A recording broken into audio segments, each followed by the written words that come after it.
Good morning. It's time for another weekly wrap, the edition of the Lynn Lowdown that we're starting to have every week, wrapping up the previous week's news. So anytime you see this program, it's taped the previous Friday talking about last week's news.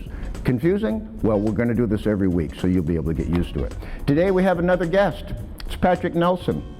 He's a musician and General manager of the White Rose Coffeehouse at 56 Central Square, Lynn. Welcome to the show. And what's your background? You live in Lynn? You from Lynn? Born and raised. I graduated from classical in '06. Went to school at North Shore Community College. I've been a musician, writer, poet in the area for a long time. And now I manage the White Rose, in which we're kind of trying to create a home for the arts here, for musicians and poets and things like that. So, and being right in Central Square, it's at the heart of it. The center of our Lynn downtown arts and cultural district. Yep. Now, what I tend to do is go overtime. So we're going to do a favor for Pedro. We're going to take my hourglass, which I've calibrated to 8.5 minutes. So let's watch this, Patrick. And this means this is all the sand we have for our show. Okay. So let's spend it we'll wisely. see what happens. This is a lot more fun than something digital. Anyway, last week we had Thor Jorgensen, the news editor of the Daily Item, on. And Thor piqued my interest in a couple of things. He also raised my consciousness of using a word, old-fashioned.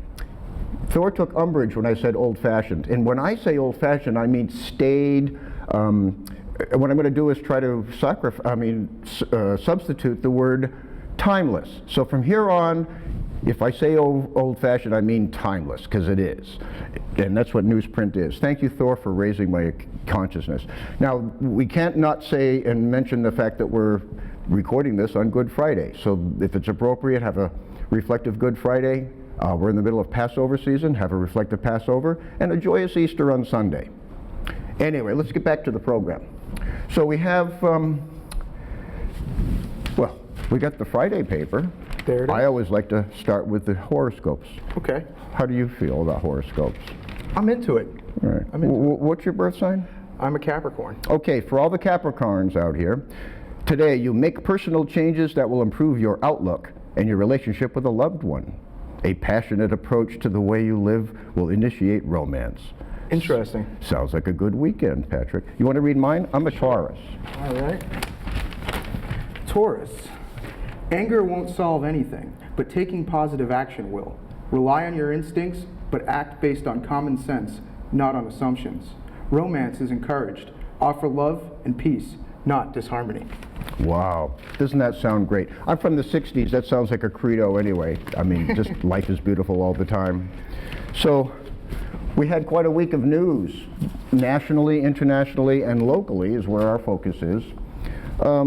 Last Friday, Senator Warren was in town again, up in Salem, making some remarks. One thing that caught my interest was the item chose to use this great big picture as an attention compeller. And it was a whole article about why do they have some fire boxes up high on the pole. And it's because it's cheaper to raise them than to completely disconnect them. Interesting. So they figure... So they don't want you to climb on those nails you see there on the side. Yeah, sharp eyes. Yeah. I thought they did away with those, yeah. Now that there's bucket trucks for everything. Yeah, it's for the adventurous. Anyway, so that was an interesting thing. Swampscott's putting a bicycle rail trail together to link up with some of the others. Lynn's looking at that again. And Lynn is planning for emergencies. There's some mock disasters they're coming up with. Congressman Moulton had a town hall meeting. Absolutely lots of comments from citizens. Did you hear anything about this? No, I didn't actually. Yeah. Well, it's what they do. And crime has been arrested in Malden, which is a clever way of saying it's been decreased. And then on Tuesday, the Swampscott principal who lives in Lynn, Stacy Phelan, is leaving that school because she can't focus on education. She's spending a lot of time focusing on the physical plant of the building. Yeah. Now, how do you feel about that? Oh, I think that's unfortunate because I think the goal of an educator is to educate. So, I mean, that's a general statement, but right. Yeah, it sounds well, that's what she said, and she's got another job, and they're going to be working on that too. And Lynn is looking at raising the age of tobacco sales to 21. Yeah, I don't know if I agree with that. You know, the whole argument is if you can vote and you can Be in the Army, you know, you should be able to smoke a cigarette if you right. want. I mean, you know, 18 that's a for personal those. decision. Here's 21. You know. So the jury's out on that. Yeah. Wasteful. Wasteful government spending. Here's a man who got a U.S. got his 2 Department. cents. Yes, he Yes, got 2 yeah. cents, and we all agree that it probably cost $25 to send that letter out. Right. So anyway, this is the fun stuff. Now, Wednesday. What do you like about that headline? Well, we've got the soup problem here. We have the soup factory, and I remember actually being a student at North Shore Community College and wondering why it always smelled like onions. Right. Yeah. outside. Well, I was like, you know, is it me? No, it was the factory. and on certain days it blows different ways, and we get it. So they're going to be working on that. I mean, you know, I hate to see a municipality have to bother a business owner. You know, they're generating jobs for the economy, and I think that the people working in the soup factory is more important than a few people having to smell onions here and there. But, you know. Lynn did welcome Kettle Cuisine with open arms a few years ago because they're a good business. They'll get this fixed. A few Yeah. years ago there was a stench from the milk plant, and they arrested that. So, you know, we're on a quick little program here. We talked a little bit about the headlines. This is to pique your interest so that you'll do it yourself. Patrick's a musician, so he's got something original to play and kind of bring us home. So you want to talk about that? What's the title? And you can play it. Sure. Well, the song I prepared to play today is called Moon and Stars. I wrote this a few years ago. It's about being in an abusive relationship and taking the abuse because you love someone and you think that maybe that's the right thing to do, at least for a little while. It's called Some Relationship is Better Than No Relationship. I guess so. Yeah. You know, I don't know. You know, but that's what I wrote about, and that's my song because you know sometimes this person who's you know beating on you is the moon and stars to you at the same time because you know you had something at some point and you tried to hold on to it or fix it. And that's what I wrote Well, we're about. going to hear that. So. In the meantime, tune in next week for the weekly wrap.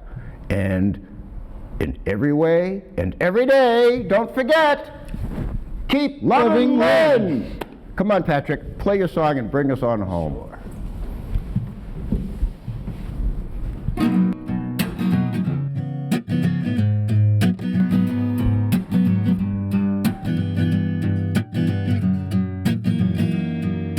I damn near lost my mind,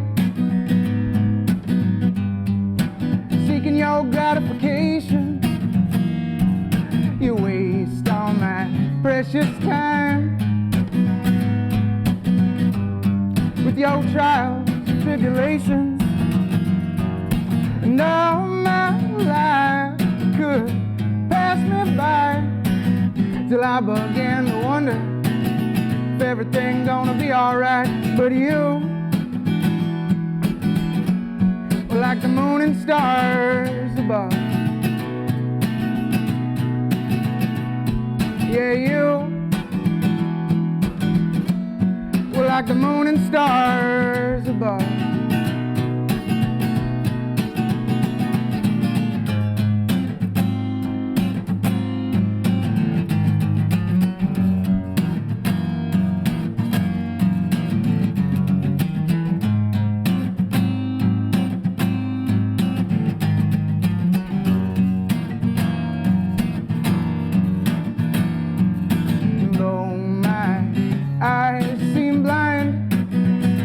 I could see the world was caving in, and I'd hang on your every line.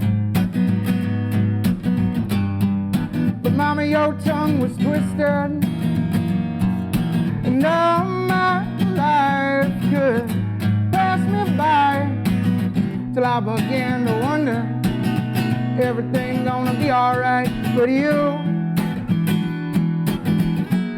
were like the moon and stars above. Yeah, you were like the moon and stars above. Yeah, you were like the moon and stars above. Perfect. Nice.